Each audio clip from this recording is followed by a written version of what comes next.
Hello everyone, I welcome you to the Amrita IS monthly current affairs series, and this time we are discussing the defense of April month.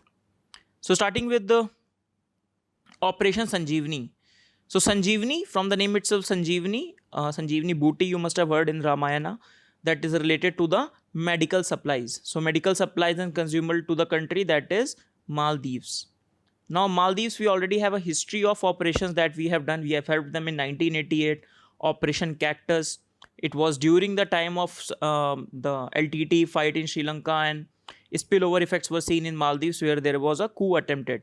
So, Indian government very strategic decision helped them early to neutralize the coup attempt. Okay. One IPKF question we have discussed in our mains master program. That video will be uploaded soon. Please have a look at it. One very good question I have discussed. So whether the IPKF decision of India was a good strategic decision. Right. Coming back to the topic. In 2014 also we have helped them when there was a drinking water crisis in Maldives. So Operation Neer we have conducted. Okay. So remember Operation Sanjeevani with respect to Maldives, supplying them essential medicines. So Indian Air Force airlift medical and hospital consumables for Maldives. Then Navy operation to Maldives, that is Operation Samudra Setu. So two of the Indian naval ships, Jalashwa and Magar, not very important. These names are not important. To Malé, that is Maldives, we have sent under the Operation Samudra Setu. Why? To repatriate the extended Indian citizens from Maldives and UAE. Okay. Right. And yeah, that's it. So next is Unified Commanders Conference, UCC. So from the name itself, Unified Commanders Conference. So from the name itself, you can see it is related to the defense. Commanders are in that sense. So who will be there? Chief of Defense Staff will be there, right? Then who will be there? 3 army chiefs, Army, Navy and Air Force chief will be there, different ones. Then who will be heading? The probability is the defense minister will be heading and the national security advisor will be there. So these are the Unified Commanders Conference. So it is actually a annual event that is happening, but this time due to COVID it is been postponed. Okay. Next is, so you can see the security implications. You would talk about the COVID-19. Security implications are already there. The organized crime and all these things. For example, we have studied in our indexes and report that the drug supply, which was supposed to be brought down by COVID-19, but it has increased, right? And then also you can see one of the few structures that are working that are also busy. For example, army, many personals, army personnel, paramilitary personals, they are busy in this operations, isn't it? That makes COVID-19 also a security problem also, right? Coming back to the topic, next is AGM 84 Harpoon Block 2. So if the question will come, question will be straight away, what is this? Okay, so it's an air-launched missile from the aircrafts. So India is, US has approved the sale of this missile and one torpedo. We will discuss that torpedo. So this is the missile that we are procuring from USA. So these missiles can be lifted in a surveillance aircraft, that is maritime patrol aircraft, name is P-8I. Okay. Poseidon 8 India, and they're intended to enhance the India's capabilities anti-surface warfare while defending its sea lanes. So this is the this Boeing P-8Is. Okay, so on which this missile will be fitted.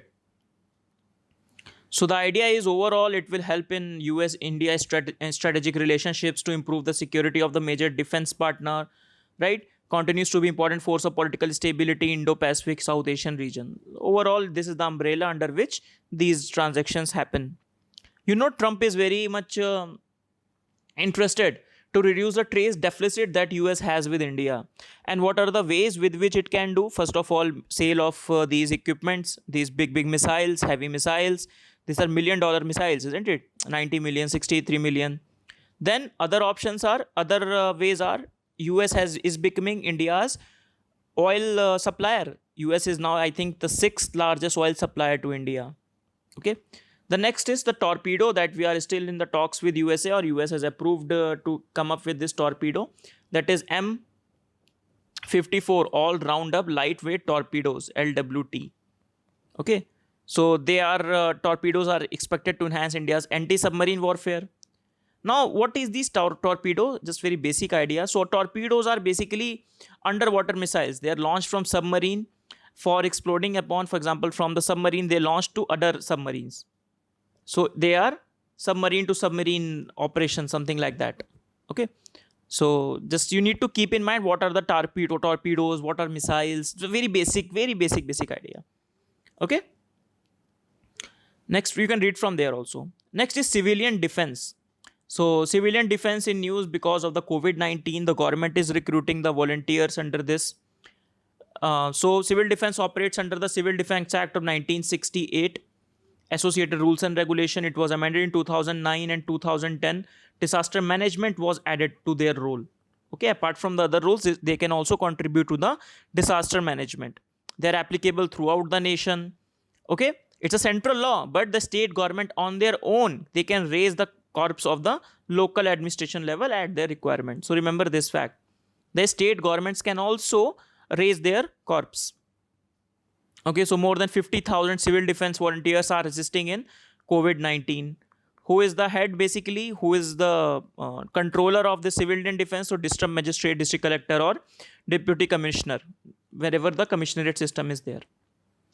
So these are the civilian defense. Overall, they work under the architecture of Ministry of Home Affairs. Remember that. Okay, right. So these civil defense volunteers for fight against the COVID-19 organized on a voluntary basis, except for the small nucleus of some people are paid obviously, which are related to the administration and all. Otherwise, these are all volunteers only. How can government pay these much people? More than 50,000 volunteers, as we have discussed, have assigned for it. Government is saying that we will have more people coming to it. What are the eligibility to become a civil volunteer? You have to be a citizen of India, or you can be a citizen of the Bhutan or Nepal as well.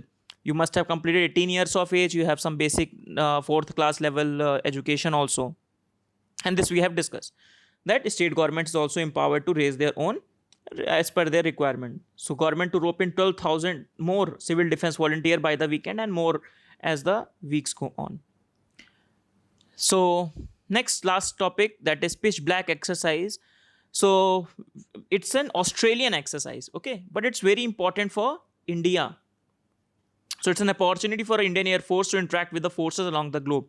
So it's a flagship air combat training of Australia.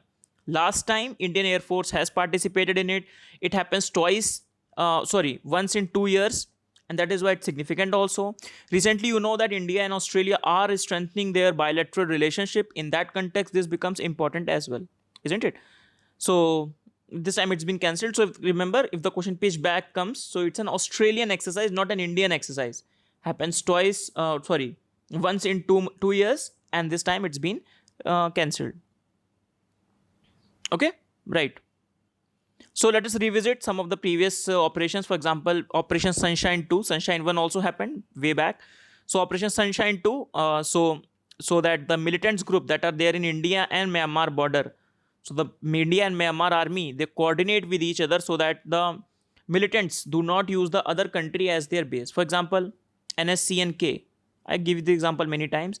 They use the bases in Myanmar because of the heavily forested area.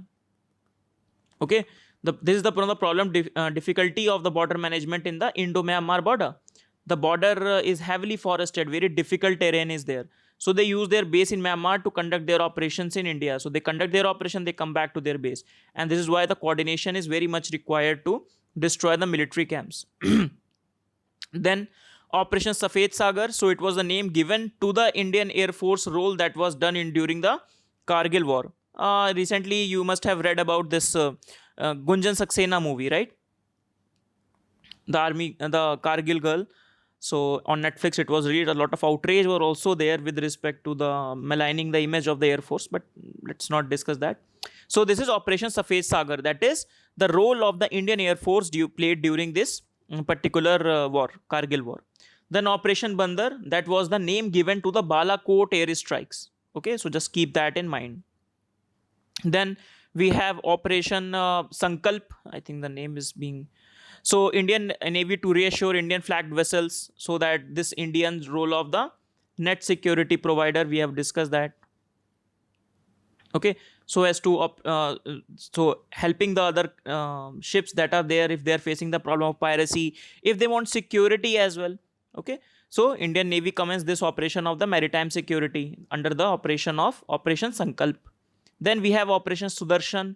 So BSF Border Security Force launched a massive exercise named as Sudarshan to fortify the anti-infiltration grid along the Pakistan border, India-Pakistan border. All these things we have already discussed actually. These are the 10 months back current affairs. So it's not a good thing that we read it again. So, but just to revise it, for example, if you're reading for the first time also, not an issue. You can revise from here also. It's very basic things, but you just need to know the horizontal coverage that we talk about.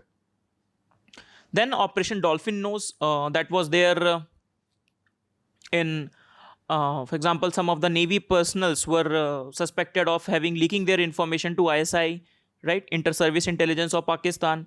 So Operation Dolphin Nose was conducted so as to investigate that how these people are, whether they are involved in these things or not, right, to transfer this sensitive information, because this area is very, very important. Eastern coast of India, it's very important for its Navy, because a lot of information is there. What is the location of the Navy? For example, we have read the strategic submarines, right?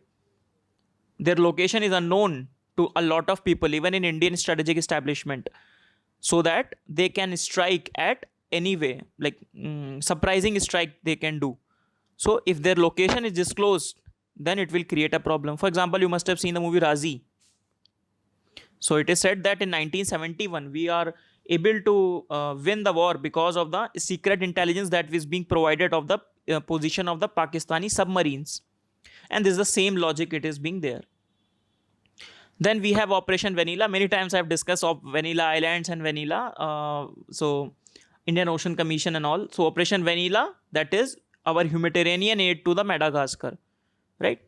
So this is Operation Vanilla. Madagascar flood was hit and then India helped them out. HADR exercise, humanitarian and disaster relief. So that's the end of the session. Let us quickly revise what we have done. We started with Operation Sanjeevani, that is helping out Maldives through medical supplies and medicines, hospitable consumables. Then Operation Samudra Setu, UAE and Maldives, helping those stranded coming back. Then Unified Commander Conference, that did not happen. Then AGM-84 Harpoon Block 2 missile from USA, we are in the talks of undertaking. Then we have MK-54 all-round lightweight torpedoes. So we have also discussed what are torpedoes. Then civilian defense and civil defense volunteers. So state governments can themselves raise their own corps. Then pitch black exercise of Australian origin. Along with that, we have revisited all the operations that we have discussed previously in 10 months. So with this, we finish our defense session. Now it's going to be small sessions because we have discussed a lot in defense. We have a dedicated sessions on defense. We expect 1 to 2 questions to come from this series, this defense only, right? So see you in the next class, everyone. Next class, we will discuss the Maiman defense. Bye-bye for now. Thank you.